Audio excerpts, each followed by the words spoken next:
Hello everyone, आज के इस लेक्चर में हम कवर करने वाले हैं what is content based question कौन से होते हैं और प्रोसेस बेस्ड क्वेश्चन कौन से होते हैं। कंटेंट और प्रोसेस बेस्ड क्वेश्चन को हम डिस्कस करने वाले हैं।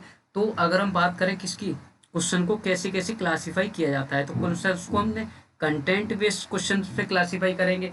तो कंटेंट बेस्ड क्वेश्चन कौन से होते हैं हमारे, जो कि content based question are design to test the superficial knowledge, यानी कि सुपरफिशियल नॉलेज ऑफ फैक्ट के बारे में हम जब जानकारी लेना चाहते हैं, कंटेंट है ना, कंटेंट की बात की जा रही है। And information that does not required any higher level of cognitive ability, जहाँ पे हमें क्या चीज़ की जरूरत नहीं होती, higher level of cognitive ability की जरूरत नहीं होती है। यहाँ पे केवल कंटेंट से मतलब होता है।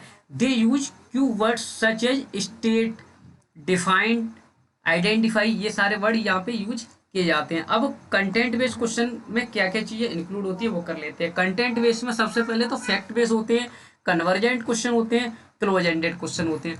देखो फैक्ट बेस्ड क्वेश्चन कौन से होते हैं, फैक्ट इज एनीथिंग, जो भी फैक्ट है उस चीज के बारे में वो कंटेंट, यानी कि जो भी फैक्ट की जिस भी चीज की बात की जा रही है केवल उसी बारे में जानकारी की बात होती है, जो कि एब्सोल्युटली हमारी क्या होती है, ट्रू होती है और यूनिवर्सली एप्लीकेबल होती है, जो कि हर जगह एप्लीकेबल हो जाती है। वो हमारी फैक्ट बेस्ड हमारी कंटेंट की फॉर्म में आती है। This question are designedly to simply check the knowledge, ये क्यों क्वेश्चन डिजाइन किए जाते हैं कि नॉलेज को चेक करना चाहते हैं हम। यहाँ पे फैक्ट मेमोराइज बाय स्टूडेंट, के स्टूडेंट को क्या फैक्ट याद रहे हैं पुराने, वो चीज हमारी फैक्ट बेस में आ गई। ये हमारे किस कौन से चल रहे हैं, कंटेंट बेस वाले हैं। ये तीनों टाइप हमारे कंटेंट बेस वाले क्वेश्चन के हैं, ठीक है ना।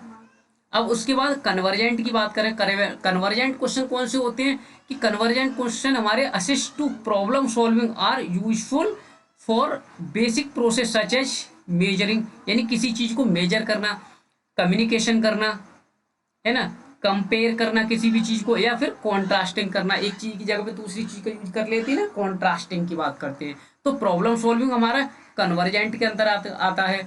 जहाँ पे हमारे question are also refers to close ended, जहाँ पे क्वेश्चन हमारे कैसे होते हैं, क्लोज एंडेड होते हैं। जैसे कि मान सकते हैं हम MCQ type, MCQ type question जो होते हैं ना हमारे, वो हमारे कन्वर्जेंट क्वेश्चन के अंतर्गत आ जाएंगे, है ना। क्लोज एंडेड की बात करें, question are student does not expect to contribute to an original idea, जहाँ पे ओरिजिनल आइडिया को कंट्रीब्यूट करने की यहाँ पे क्या है, एक्सपेक्ट नहीं किया जाता है। अब आते हैं क्लोज एंडेड क्वेश्चन की ओर, कि these are question to only accept one correct option. अब यहाँ पे हमारे एमसीक्यू टाइप नहीं आएंगे ना क्लोज एंडेड में। एमसीक्यू टाइप हमारा कहाँ पे आएगा, एमसीक्यू टाइप हमारा क्लोज एंडेड में आ जाएगा, है ना। यहाँ पे नहीं आएगा, कन्वर्जेंट में नहीं आएगा वो। क्लोज एंडेड में क्यों आ जाएगा, क्योंकि एमसीक्यू में क्या करना होता है हमको, एमसीक्यू में एक राइट आंसर को चूज करना होता है हमें, है ना। तो हमारा इसमें आ जाएगा। ये थे हमारे सारे कौन से कंटेंट बेस, कंटेंट बेस में हमारे फैक्ट बेस हो गए, कन्वर्जेंट क्वेश्चन हो गए और क्लोज एंडेड, ये हमारे कंटेंट में हो गए। उसके बाद प्रोसेस की बात करें तो प्रोसेस में क्या आएगा कि they are design to test the mastery of the subject, किसी भी सब्जेक्ट के बारे में मास्टरी हासिल की उसने या नहीं की, उसको प्रोसेस बेस से पता करेंगे, जो कि ऐसे टाइप के होते हैं हमारे, ऐसे टाइप क्वेश्चन होते हैं ना, ऐसे टाइप टेस्ट होता है। ये हमारा इसके अंतर्गत आता है। एबिलिटी टू एनालाइज, एनालाइज करते हैं हम यहाँ पे वेरियस प्रोसेस ऑफ सिस्टम को, जहाँ पे कि देखो ये यूज करता है वर्ड्स को जहाँ पे डिस्क्राइब करना, एक्सप्लेन करना, जैसे कि लिस्ट आउट या एनालाइज करना। और वहाँ पे क्या चीज को हम डिजाइन कर रहे थे, वहाँ पे स्टेट, डिफाइंड और आइडेंटिफाई, यहाँ पे केवल आइडेंटिफाई कर रहे थे। और यहाँ पे हमने उस चीज को किया गया, आइडेंटिफाई जो किया उसको हमने डिस्क्राइब किया, एक्सप्लेन किया, एनालाइज किया हमने, है ना।